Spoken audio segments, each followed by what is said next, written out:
Hello बच्चों, कैसे हैं आप सब। आशा करता हूं आप सब अच्छे होंगे, स्वस्थ होंगे और मस्त होंगे। चलिए आइए आज हम देखते हैं कि क्षेत्रमिति क्या होता है। क्षेत्रमिति से संबंधित कुछ महत्वपूर्ण तथ्यों के बारे में जानेंगे और इसमें से कुछ के बारे में हम डिटेल में जानेंगे। तो इसके बारे में हम पूरे डिटेल में एनालिसिस करेंगे कि कैसे क्षेत्रमिति होता क्या है, इसमें क्या क्या निकाला जाता है और क्षेत्रमिति में किस किस आकृति के बारे में पढ़ना है, कौन कौन से जो है आकार के बारे में पढ़ना होता है। जैसे 2D आकृति है, 3D शेप्स हैं, 3D आकृतियां हैं, उसके बारे में पढ़ेंगे। तो चलिए आइए शुरू करते हैं। जैसे हमारा है क्षेत्रमिति। क्षेत्रमिति को इंग्लिश में मेंसुरेशन बोलते हैं।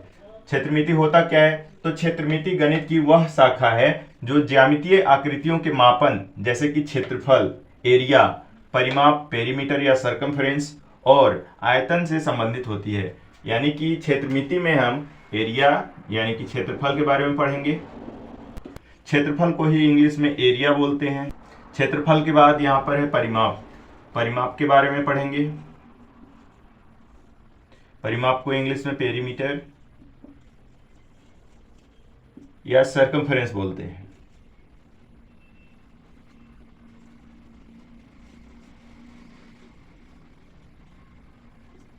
इसके बाद है आयतन।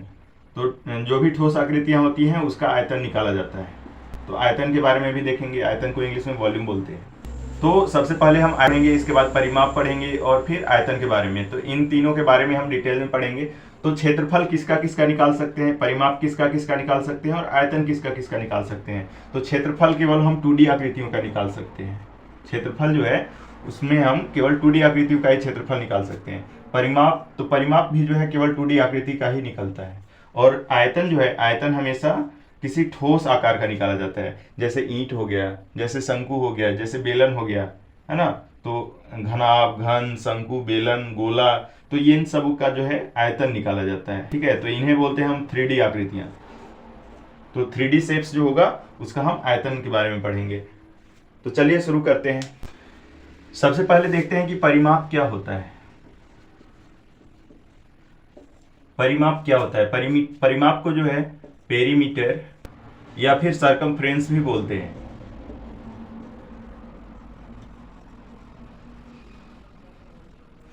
सरकमफ्रेंस भी बोलते हैं। तो परिमाप मतलब होता है पेरीमीटर या सरकमफ्रेंस। तो हमेशा याद रखना है कि पेरीमीटर या सरकमफ्रेंस जो है हमेशा 2D आकृतियों का निकलता है। जैसे हमारा है आयत, जैसे हमारा है आयत, तो इस तरह से आयत जो होता है इसका हमारा परिमाप निकलेगा। इस तरह से ये हो गया हमारा आयत। इसके बाद है हमारा वर्ग, ये है हमारा वर्ग। फिर है त्रिभुज, ये है हमारा त्रिभुज। इसके बाद आता है वृत्त, ये है हमारा वृत्त। इस तरह से आयत, वर्ग, त्रिभुज और वृत्त, इसका परिमाप के बारे में हम देखेंगे। तो आइए जान लेते हैं कि परिमाप होता क्या है। तो परिमाप जो होता है वो भुजाओं की लंबाइयों का योग अगर हम करते हैं तो वो हमारा परिमाप कहलाता है। परिमाप होता क्या है? तो परिमाप जो है वो किसी भी आकृति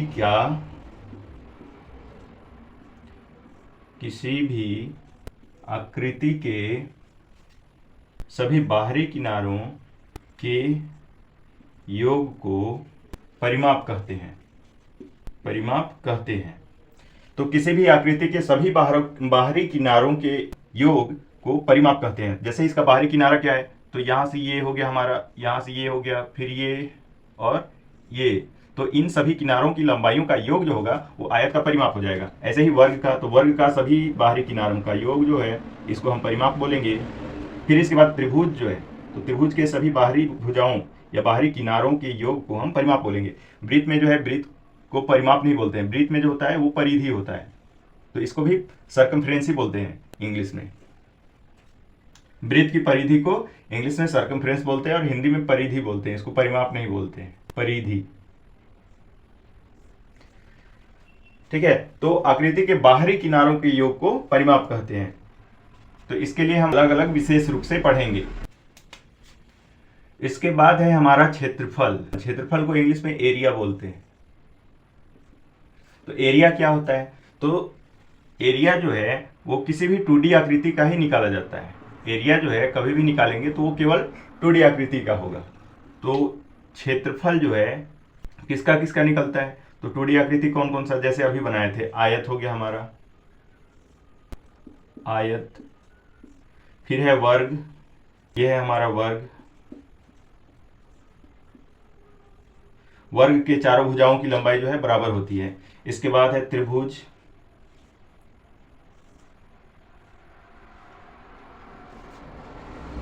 ये है हमारा त्रिभुज। तो त्रिभुज क्या होता है, तो त्रिभुज में 3 भुजाएं होती हैं, इस तरह से 3 लाइन खींचा हुआ होता है। इसके बाद है हमारा वृत्त। तो वृत्त में कुछ नहीं है, हमारा त्रिज्या दिया हुआ रहता है, ये होता है त्रिज्या, ये हो गया हमारा वृत्त।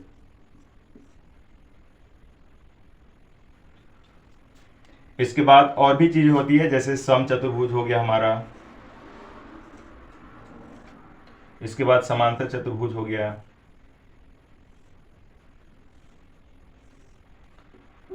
तो इस तरह से बहुत सारी ये सब 2D आकृतियां हैं। ये हो गया हमारा समचतुर्भुज और ये हो गया हमारा समांतर चतुर्भुज। तो ये सभी 2D आकृतियां हैं, इनका हम क्षेत्रफल के बारे में विस्तार से पढ़ेंगे। तो क्षेत्रफल हमारा क्या होता है, तो क्षेत्रफल जो होता है वो किसी भी आकृति, जो बंद आकृति है, उसके अंदर के क्षेत्र को क्षेत्रफल बोलते हैं। जैसे ये वृत्त है, तो वृत्त के अंदर का जो बंद भाग है, इसको हम लोग क्षेत्रफल बोलेंगे। वर्ग में भी जो अंदर का भाग होगा, जो कि चारों तरफ से बंद है, उसका क्षेत्रफल कहलाएगा। ये जो है हमारा क्षेत्रफल कहलाता है। सभी आकृतियों में, जितना भी 2D आकृति है, इन सब में जो है अंदर का जो क्षेत्र होगा, इसको हम लोग क्षेत्रफल बोलेंगे। आइए अब देखते हैं कि आयतन क्या होता है। तो आयतन को इंग्लिश में बोलते हैं वॉल्यूम। वॉल्यूम जो है हमेशा 3D यानी कि त्रिविमीय आकृतियों का ही निकलता है। जैसे आयतन होता क्या है, तो एक त्रिविमीय वस्तु द्वारा घिरी हुई जगह को उसका आयतन कहते हैं। यानी कि जो 3D आकृति होगी, कोई भी 3D वस्तु है, तो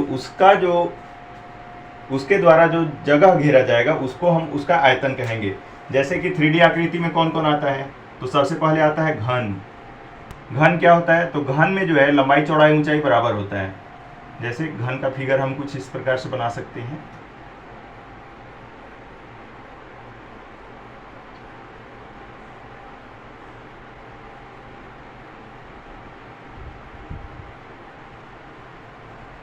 ये हो गया हमारा घन। इसके बाद आता है घनाभ।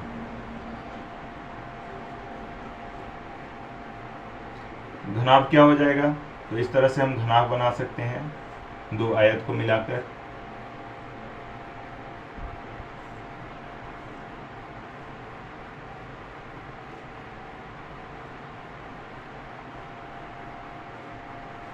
ये घनाभ हो गया। इसके बाद आता है शंकु।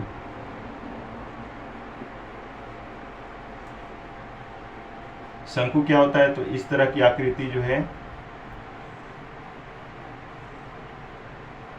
ये शंकु की आकृति हो जाती है। शंकु के बाद आता है हमारा गोला। तो गोला में कुछ नहीं, जो फुटबॉल आप देख रहे हैं वो गोला है, गोला हो गया। एक और होता है बेलन। बेलन क्या होता है, तो सिलेंडर का नाम सुने होंगे, जैसे सिलेंडर का गैस टंकी होता है, उसी तरह से।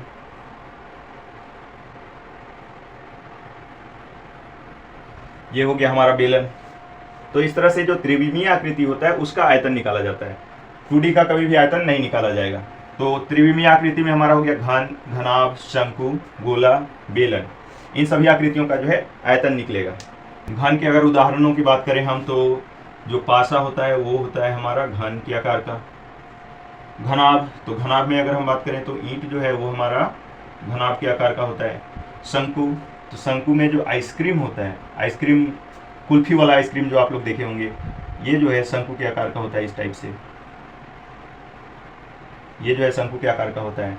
इसके बाद गोला, तो गोला के बारे में अभी हम बताएं कि फुटबॉल जो है वो गोला के आकार का होता है, फुटबॉल, इस तरह से। इसके बाद बेलन, तो बेलन जो है ये पाइप जो होता है, पीवीसी पाइप या कोई भी पाइप जो होता है, वो होता है बेलन के आकार का। तो इस तरह से आकृतियों से आप बड़ी आसानी से समझ सकते हैं कि जो है 3D आकृति कौन कौन सा है। है ना। साबुन अगर आप लोग ध्यान दिए होंगे तो साबुन जो है ये भी घनाभ के आकार का होता है, साबुन, है ना। और ये शंकु के बारे में अगर हम बात करें तो जोकर की टोपी, जोकर की जो टोपी होती है या बर्थडे टोपी जो होती है, इस तरह से बर्थडे टोपी, बर्थडे कैप, बर्थडे कैप, तो ये जो है शंकु के आकार का होता है। आइए हम क्षेत्रमिति से संबंधित कुछ सूत्रों को, महत्वपूर्ण सूत्रों को सबसे पहले जान लेते हैं। जैसे हमारा पहला फिगर है आयत का, तो आयत में दो चीज होता है, एक होता है लंबाई और एक होता है चौड़ाई। तो एल मतलब होता है लंबाई, तो आयत में लंबाई जो होता है इसको हम एल से लिखते हैं, और जो चौड़ाई होता है उसको हम बी से लिखते हैं। एल मीन्स होता है लंबाई और बी मीन्स चौड़ाई। तो इस तरह से आयत का परिमाप बराबर अगर हम सूत्र लिखना चाहें तो आयत का परिमाप बराबर हमारा सूत्र होता है 2 इंटू एल प्लस बी, और आयत का क्षेत्रफल बराबर हमारा हो जाएगा एल गुना बी। एल मीन्स लंबाई और बी मीन्स चौड़ाई। तो इस तरह से आयत से संबंधित सूत्र हो गया। तो आयत से संबंधित दो ही सूत्र हैं। इसके बाद है हमारा वर्ग। वर्ग, तो वर्ग में जो है चारों भुजाएं बराबर होती है, ये बात ध्यान में रखना है। यह है हमारा वर्ग। वर्ग में केवल एक ही भुजा होती है, ए, ठीक है। तो ए जो है क्या है, भुजा है। ए मतलब भुजा। जैसे अगर हमको वर्ग का क्षेत्रफल बराबर लिखना है, वर्ग का क्षेत्रफल बराबर होता है भुजा स्क्वायर। तो भुजा स्क्वायर, भुजा ए है तो ए का स्क्वायर हो जाएगा, सकते हैं ए गुना ए बराबर ए स्क्वायर। वर्ग का परिमाप, वर्ग का परिमाप बराबर, तो वर्ग का परिमाप, तो वर्ग में चारों भुजाएं चूंकि बराबर होता है इसलिए 4 गुना ए, तो वर्ग का परिमाप हो गया हमारा 4a। इसी तरह से अगला है हमारा त्रिभुज। तो त्रिभुज का परिमाप अगर पूछेगा तो परिमाप में कुछ नहीं करना होता है, किनारे किनारे 3 भुजाएं दी हुई हैं त्रिभुज में, और इन तीनों भुजाओं को जोड़ देना है तो हमारा आ जाएगा परिमाप। और त्रिभुज का क्षेत्रफल बराबर, त्रिभुज का क्षेत्रफल बराबर हमारा होता है 1/2 गुना बी गुना एच। बी मीन्स क्या होता है, तो बी मीन्स आधार और एच मीन्स ऊंचाई। तो इस तरह से 1/2 गुना बी गुना एच, ये हो गया हमारा त्रिभुज का क्षेत्रफल। अगला है हमारा समांतर चतुर्भुज। तो समांतर चतुर्भुज में कुछ नहीं, एक है हमारा बी और एक है एच। समांतर चतुर्भुज का क्षेत्रफल बराबर होता है हमारा बी गुना एच। इसमें डायरेक्ट जो है आधार और ऊंचाई को गुना कर देते हैं, तो ये हमारा हो जाता है समांतर चतुर्भुज का क्षेत्रफल। इसके बाद लास्ट 2D आकृति है हमारा वृत्त। तो वृत्त में कुछ नहीं होता है, बस रेडियस दिया हुआ रहेगा या फिर कभी कभी डायमीटर दिया होता है। तो डायमीटर अगर दिया है तो डायमीटर बराबर हमारा फॉर्मूला होता है 2r। तो रेडियस अगर निकालना है तो r बराबर d/2। तो रेडियस जो है ये व्यास का दुगना होता है, इसलिए d बराबर 2r। अगर हम इसको पूरा यहाँ से ऐसे मिला देते हैं तो ये हमारा यहाँ से यहाँ तक जो है व्यास हो जाएगा। तो d बराबर 2r, तो रेडियस बराबर d/2, d मीन्स डायमीटर। वृत्त की परिधि मीन्स सरकमफ्रेंस, ये होता है हमारा सरकमफ्रेंस। तो वृत्त की परिधि बराबर हमारा होता है 2πr। परिधि मतलब ये किनारे किनारे जो है हमारा कितना लंबाई है, कितना दूरी है, ये हमारा परिधि कहलाता है। और पाई का वैल्यू हमेशा लेना है। पाई बराबर अगर नहीं दिया हुआ है तो पाई का मान लेना है 22/7 यानी कि 22/7, और अगर दिया हुआ है तो दिया हुआ रहेगा तो 3.14 ये हमारा दिया हुआ रहेगा, और अगर नहीं दिया हुआ है तो सिंपली 22/7 रख के और इसको सॉल्व कर लेना है। और एक होता है वृत्त का क्षेत्रफल। वृत्त का क्षेत्रफल मीन्स एरिया, एरिया। वृत्त का क्षेत्रफल क्या हो जाएगा, तो वृत्त का क्षेत्रफल का सूत्र होता है πr²। तो वृत्त का क्षेत्रफल बराबर πr²। तो इस तरह से वृत्त की परिधि भी निकाल सकते हैं और क्षेत्रफल भी निकाल सकते हैं। तो ये सभी जो थी वो हमारी 2D आकृतियाँ थी। आइए अब 3D आकृतियों के बारे में जानते हैं। जैसे पहला है हमारा घन। घन मीन्स क्यूब। इसमें सभी भुजाएं बराबर होती हैं, यानी कि लंबाई जो होगा वो चौड़ाई जो होगा वो सभी आपस में बराबर होंगे, लंबाई चौड़ाई और ऊंचाई। ये है हमारा घन, और घन में केवल भुजा होता है, एक भुजा। तो घन का अगर पृष्ठीय क्षेत्रफल, जितना भी 3D आकृति है, तो 3D आकृति में ध्यान रखना है कि 3D आकृतियों में वक्र पृष्ठीय क्षेत्रफल और कुल पृष्ठीय क्षेत्रफल, और एक होता है हमारा आयतन। तो ये 3 चीज ध्यान देना है। वक्र पृष्ठीय क्षेत्रफल को शॉर्ट में हम लोग बोलते हैं CSA, कुल पृष्ठीय क्षेत्रफल को TSA, और आयतन जो है इसको वॉल्यूम बोलते हैं। CSA means curved surface area और TSA means total surface area. और ये वॉल्यूम जो होता है वो आयतन होता है। घन का कुल पृष्ठीय क्षेत्रफल बराबर घन का जो पृष्ठीय क्षेत्रफल वो होता है 6a²। क्योंकि आप घन में देखे होंगे जो पासा वाला गट्टी होता है उसमें आप लोग देखे होंगे कि टोटल 6 पृष्ठ होता है, 1 से 6 तक संख्याएं अंकित होती हैं और उसका हमको क्षेत्रफल निकालना होता है। जो 6 पृष्ठ होता है वो वर्ग के आकार का होता है, तो वर्ग का क्षेत्रफल होता है भुजा स्क्वायर और 6 पृष्ठ है तो 6 से इसको हम गुना कर लेंगे, तो घन का कुल पृष्ठीय क्षेत्रफल जो है वो 6a²। तो घन का पार्श्व पृष्ठीय क्षेत्रफल जो है वो हो जाएगा हमारा 4a²। दो सरफेस जो है इसमें कम हो जाता है, तो इस तरह से घन का पार्श्व पृष्ठीय क्षेत्रफल बराबर 4a²। एक और चीज इंपॉर्टेंट है जो कि याद रखना है, आयतन। घन का आयतन बराबर, आयतन मीन्स वॉल्यूम, तो घन का आयतन जो होता है वो होता है भुजा क्यूब। भुजा क्यूब मीन्स इसमें जो है 3D आकृति है ना, चूंकि तो 3D आकृतियों में क्या होता है कि लंबाई चौड़ाई ऊंचाई तीनों होती है, तो इसमें a गुना a करते हैं तो जो है हमारा a³ आ जाता है।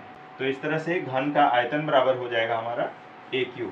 तो घन में बस 3 ही चीज याद रखना है, घन का कुल पृष्ठीय क्षेत्रफल 6a², घन का पार्श्व पृष्ठीय क्षेत्रफल बराबर 4a² और घन का आयतन बराबर a³। इतना काफी है घन के लिए। घनाभ में हमको 2 चीज याद रखना है, जैसे घनाभ में होता है एक होता है लंबाई, एक होता है हमारा चौड़ाई और एक होता है ऊंचाई। ये जो है हमारा ऊंचाई है तो ये h हो गया, यहाँ पर बगल में जो है ये हमारा चौड़ाई b और ये जो है हमारा लंबाई है यहाँ से लेकर यहाँ तक, तो ये जो है हमारा l b और h। तो घनाभ का पृष्ठीय क्षेत्रफल बराबर हमारा हो जाता है 2 × lb plus bh plus lh, ये घनाभ का पृष्ठीय क्षेत्रफल। और घनाभ का आयतन लिखना है तो घनाभ के आयतन में कुछ नहीं करना है, जैसे घन के आयतन में हम भुजा क्यूब कर दिए थे, a³ कर दिए थे, तो यहाँ पर भी तीनों भुजाओं को गुना कर देंगे, l गुना b गुना h। इस तरह से घनाभ का जो है आयतन निकल जाएगा हमारा। अगला है हमारा बेलन। बेलन में ऊंचाई होता है और एक त्रिज्या होता है, तो इस पर आधारित 3 सूत्र होता है। बेलन का CSA means curve surface area. Curve surface area को हम लोग बोलते हैं वक्र पृष्ठीय क्षेत्रफल। तो बेलन का वक्र पृष्ठीय क्षेत्रफल होता है हमारा 2πr/h। तो बेलन का टोटल सरफेस एरिया यानी कि कुल पृष्ठीय क्षेत्रफल बराबर हमारा हो जाता है 2πr bracket r plus h। और बेलन का आयतन है तो बेलन का आयतन जो है ये हमारा हो जाता है πr²h। तो इस तरह से बेलन से संबंधित 3 सूत्र है, 2πr/h, 2πr bracket r plus h और एक है πr²h। अगला है हमारा शंकु। शंकु का वक्र पृष्ठीय क्षेत्रफल बराबर क्या होता है, तो शंकु का वक्र पृष्ठीय क्षेत्रफल होता है हमारा πrl। फिर है हमारा शंकु का total surface area πr bracket l plus r, ये है हमारा शंकु का टोटल सरफेस एरिया, कुल पृष्ठीय क्षेत्रफल। इसके बाद शंकु का आयतन, तो शंकु का आयतन बराबर हमारा होता है 1/3 πr²h, ये है हमारा शंकु का आयतन। तो l क्या होता है, तो l बराबर हमारा सूत्र होता है √r² जोड़ h²। r² और h² को जोड़कर उसका अगर हम वर्गमूल निकाल देते हैं तो हमारा आ जाता है l। l जो होता है क्या बोलते हैं इसको, तो l होता है हमारा तिर्यक ऊंचाई, इसको बोलते हैं तिर्यक ऊंचाई। लास्ट है हमारा गोला। गोला को इंग्लिश में बोलते हैं स्फेयर। तो स्फेयर में कुछ होता नहीं है, इसमें जो है केवल रेडियस दिया हुआ रहेगा, इसी से सब कुछ निकल जाता है। तो गोले का पृष्ठीय क्षेत्रफल बराबर होता है हमारा 4πr²। गोले का आयतन बराबर होता है 4/3 πr², यानी कि 4/3 πr², ये गोले का आयतन होता है हमारा। इसके बाद अर्धगोले का वक्र पृष्ठीय क्षेत्रफल CSA मीन्स वक्र पृष्ठीय क्षेत्रफल बराबर 2πr²। जैसे यहाँ पर गोले का कुल पृष्ठीय क्षेत्रफल 4πr², तो इसका हाफ कर देंगे तो है अर्धगोले का वक्र पृष्ठीय क्षेत्रफल। अर्धगोले का कुल पृष्ठीय क्षेत्रफल बराबर 3πr², क्योंकि ये हो जाता है हमारा टोटल सरफेस एरिया। तो टोटल सरफेस एरिया जो है इसमें एक जो है फ्लैट सरफेस जो होता है, यानी कि समतल पृष्ठ जो होता है, जैसे वृत्त का क्षेत्रफल निकलता है ऐसे ही ये πr² जोड़ देते हैं तो 2πr + 1 πr², 3πr²। इसके बाद है अर्धगोले का आयतन बराबर 2/3 πr³, यानी कि 2/3 πr³। इसमें जो है 4/3 था तो यहाँ आधा हो गया तो 2/3 हो गया, 2/3 πr³। तो इस तरह से जो है हम लोगों ने क्षेत्रमिति के बारे में डिटेल से जाना और उससे संबंधित सूत्रों को भी देखा हमने। आने वाले समय में, आने वाले क्लास में हम जो है इनसे संबंधित एक एक करके क्षेत्रफल और आयतन या परिमाप है इसके बारे में डिटेल में जानेंगे। ठीक है, thank you for watching this video. Please like share and subscribe this channel and share to your friends. अपने दोस्तों को भेजें और इसके बारे में बताएं। थैंक यू, धन्यवाद। Thank you for watching this video. Like share and subscribe this channel.